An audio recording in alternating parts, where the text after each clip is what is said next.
Suzhou, Venice of the East, stands on the lower reaches of the Yangtze, 60 miles from Shanghai. We stayed in the old walled city with its canals and bridges.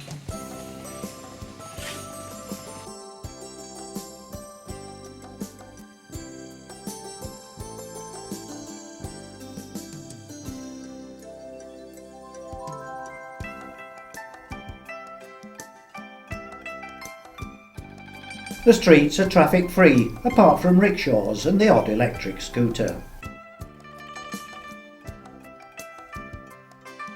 The city dates back 250 years. It's known as the Garden City, and the first garden we went to was the Lingering Garden.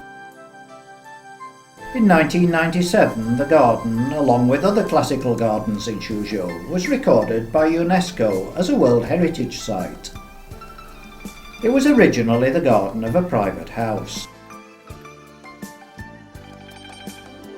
The owners would have preferred to live in the country, but their business was here in the city. The garden was their attempt to bring the countryside into the heart of the city. The flowers were being prepared for National Day.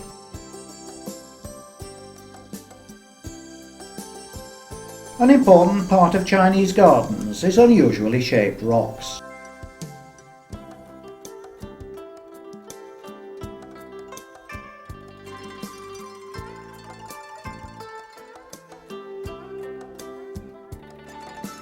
In the centre of the garden is the original home of the owners, and this room is where they brought their important guests for tea.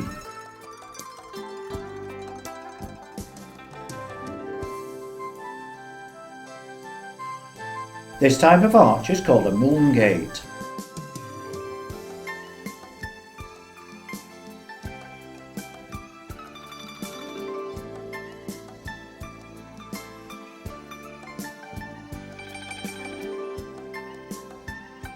From one angle, this rock looks like a dog with long ears, whilst from another side it looks like a meerkat.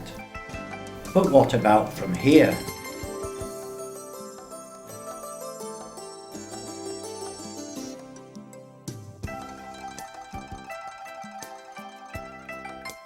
In one area of the garden are Penjing Displays. Similar to bonsai but predating it by several centuries, Penjings are usually complete miniature landscapes.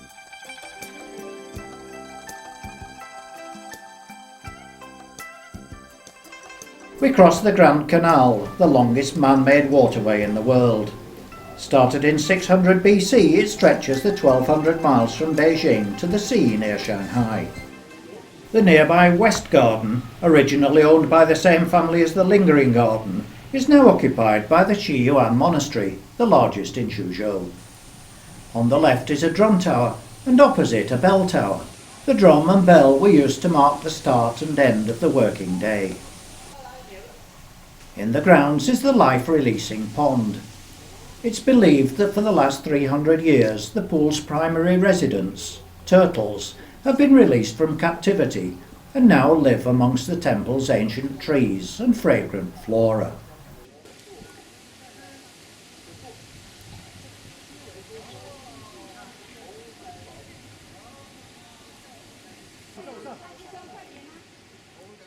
From here we drove to Shanghai and went to the Yuan Garden.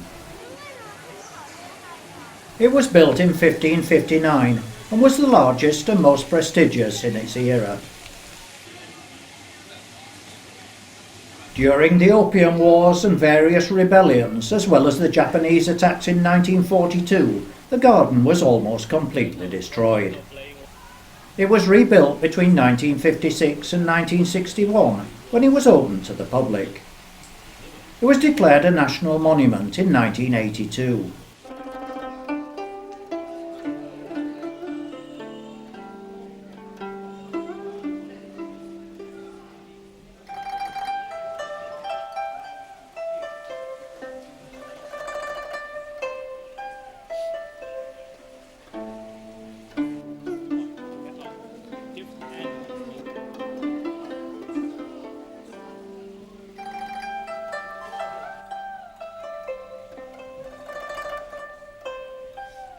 Outside, a group were playing music on instruments made from porcelain.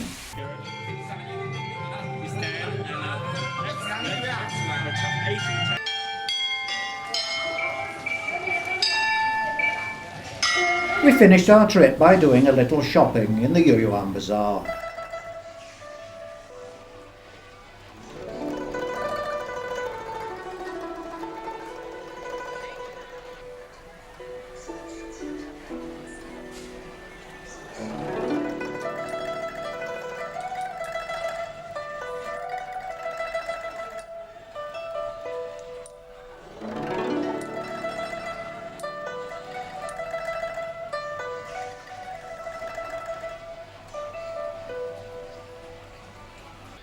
It was raining so heavily that we gave the guide the afternoon off and called it a day.